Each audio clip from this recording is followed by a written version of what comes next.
राधे राधे मेरे प्यारे भाइयों बहनों माताओं व बंधुओं, संस्कार की बातें चैनल में आपका स्वागत है।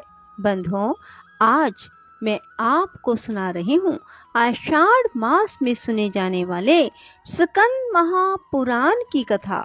बंधुओं, हर मनुष्य को स्कंद महापुराण की कथा अवश्य सुननी चाहिए, क्योंकि कहा जाता है जो कोई भी यदि कोई तीर्थ नहीं करता है तो यदि स्कंद महापुराण की कथा को सुन लेते हैं तो उन्हें समस्त तीर्थ दर्शन के पुण्य के बराबर पुण्य फल की प्राप्ति होती है।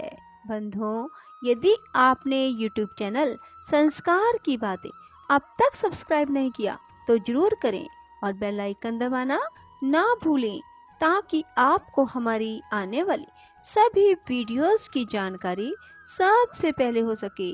बोलो शिव शंकर भोलेनाथ की जय, स्कंद महाराज की जय।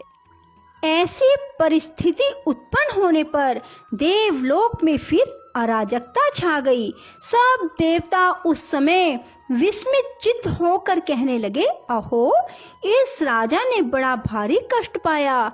इस दुरात्मा के लिए ना तो मृत्यु लोक में स्थान रहा, ना स्वर्ग लोक में।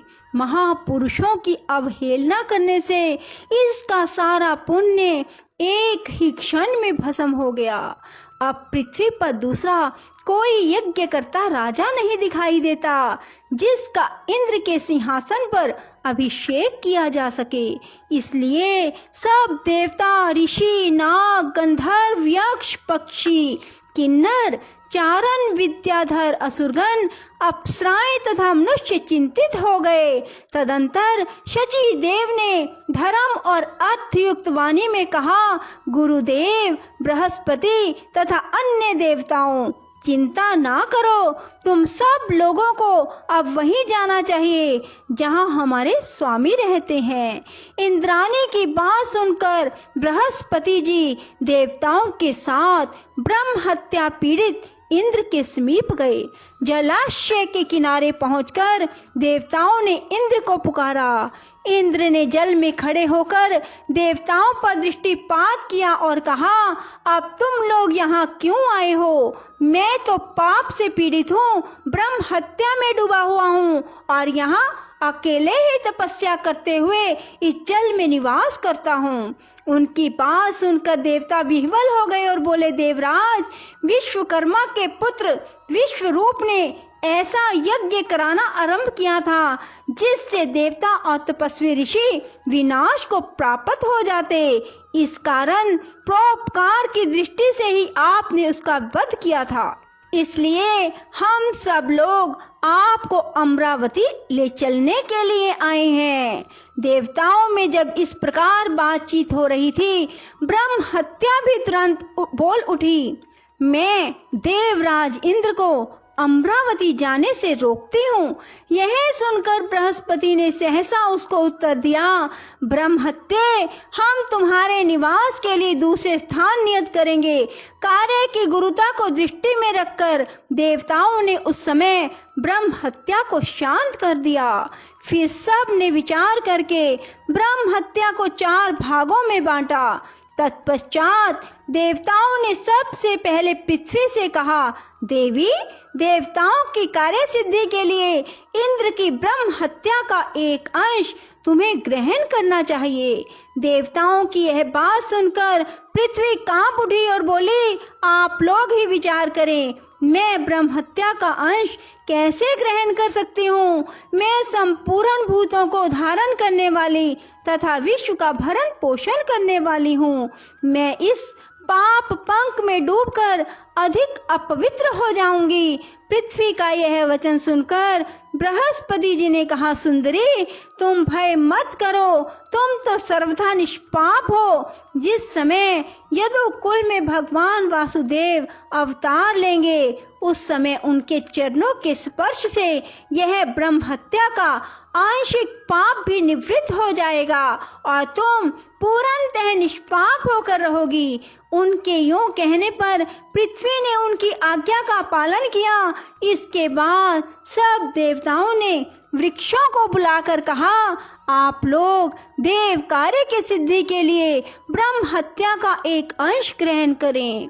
तब वृक्षों ने वहां पधारे हुए संपूर्ण देवताओं से कहा, यदि हम सब लोग ब्रह्म हत्या के पाप से लिप्त हो जाएंगे तो संपूर्ण महात्मा भी ब्रह्म हत्या युक्त होकर पापी हो जाएंगे। यह सुनकर बृहस्पति जी ने कहा, तुम लोग चिंता ना करो, इंद्र के प्रसाद से तुम लोग काटे जाने पर भी अनेक अंशों में विभक्त हो शाखा और डालियों से संपन्न हो जाओगे और इस प्रकार सदा शुद्ध बने रहोगे। बृहस्पति के इस प्रकार आश्वासन देने पर सब वृक्षों ने उस आंशिक ब्रह्म हत्या को आपस में बांट लिया। तदंतर देवताओं ने जलों को बुलाकर कहा, तुम लोग भी देव कार्य की सिद्धि के लिए इस समय ब्रह्म हत्या का एक अंश स्वीकार करो। तब सब जल एकत्र हो बृहस्पति जी से बोले, जो कोई भी पाप या दुष्कर्म है वे हमारे संपर्क और संबंध से दूर होते हैं। हमारे द्वारा स्नान, शौच अथवा हमारा पान आदि करने से संपूर्ण पापाक्रांत प्राणी पवित्र हो जाते हैं। ब्रह्म हत्या से अभिभूत होने पर हमारी यह शक्ति नष्ट हो जाएगी। उनकी बात सुनकर बृहस्पति ने उत्तर दिया, तुम दुस्तर पाप से भय ना करो, मैं वरदान देता हूँ, चराचर जगत में निवास करने वाले संपूर्ण प्राणियों को जल पवित्र करे। उनके यूं कहने पर जल ने ब्रह्म हत्या का तीसरा अंश ग्रहण किया। इसके बाद बृहस्पति जी ने स्त्रियों को बुलाकर कहा, तुम लोग भी इस समय सब कार्यों की सिद्धि के लिए ब्रह्म हत्या का शेष अंश ग्रहण करो। देव गुरु का यह वचन सुनकर सब स्त्रियां बोली, भगवान, संपूर्ण स्त्रियां धर्म, अर्थ, काम की सिद्धि के लिए उत्पन्न हुई हैं। यदि नारी पापाचार करे तो उस पाप से अनेक पक्ष, पिता, नाना, पति के कुल लिप्त होते हैं। ऐसी वेदों की आज्ञा है। क्या आपने ऐसी कोई बात नहीं सुनी है? फिर स्वयं विचार कर लें, हमारा क्या कर्तव्य है।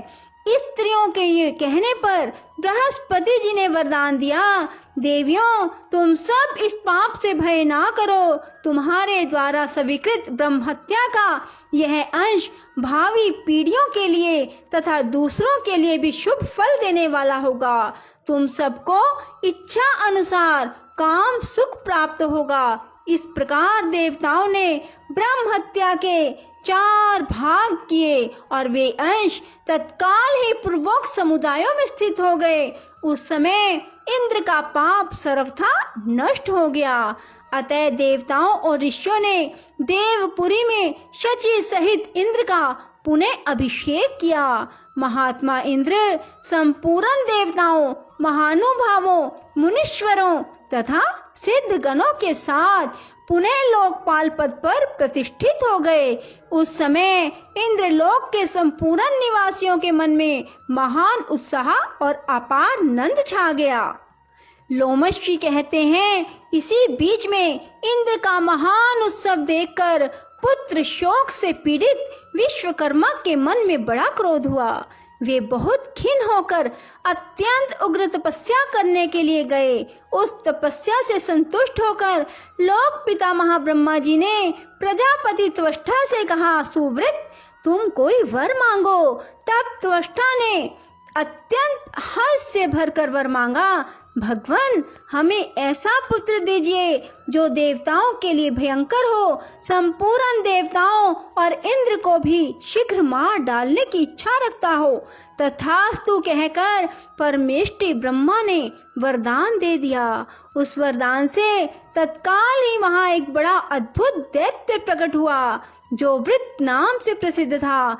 वह असुर प्रतिदिन 100 धनुष बढ़ता था। पूर्व काल में अमृत मंथन के समय देवताओं ने जिन दैत्यों को मार डाला था, शुक्राचार्य ने पुनः जिन्हें जीवित कर दिया था और शुक्राचार्य ने उनमें से राजा बलि को छोड़कर शेष सभी दैत्य पाताल से निकलकर वृदासुर के पास चले गए। पाताल से आए हुए असुरों के साथ वृत्रासुर ने अकेले ही अपने विशाल शरीर द्वारा संपूर्ण भूमंडल को ढक लिया। उस समय उससे पीड़ित हुए तपस्वी ऋषि तुरंत ब्रह्मा जी के पास गए और उन्होंने अपनी सारी कष्ट कथा कह सुनाई। तब ब्रह्मा जी ने गंधर्वों, मरुदगणों तथा इंद्र आदि देवताओं से विश्वकर्मा क्या करना चाहते हैं यह बताया और कहा, विश्वकर्मा ने बड़ी भारी तपस्या करके तुम सब लोगों का वध करने के लिए अत्यंत तेजस्वी वृत्रासुर को उत्पन्न किया है। वह सब दैत्यों का महान अधीश्वर बना हुआ है। अब तुम लोग ऐसा प्रयत्न करो जिससे यह तुम्हारे द्वारा मारा जा सके। ब्रह्मा जी का यह वचन सुनकर इंद्र आदि देवताओं ने कहा, भगवान, जब हमारे ये इंद्र ब्रह्म हत्या से मुक्त होकर स्वर्ग के सिंहासन पर बिठाए गए, उस समय हम लोगों के द्वारा एक ना करने योग्य कार्य हो गया। अब उस भूल के दुष्परिणाम से पार पाना हमारे लिए कठिन है। भूल यह हुई कि हम अज्ञानियों ने अपने अनेक प्रकार के अस्त्र शस्त्र महर्षि दधीच के आश्रम में रख दिए थे। उन शस्त्रों के बिना इस समय हम क्या कर सकते हैं। राधे राधे, जय श्री कृष्णा। बंधुओं, यदि आपको हमारी वीडियो पसंद आए तो इसे लाइक करें और शेयर भी जरूर करें। धन्यवाद।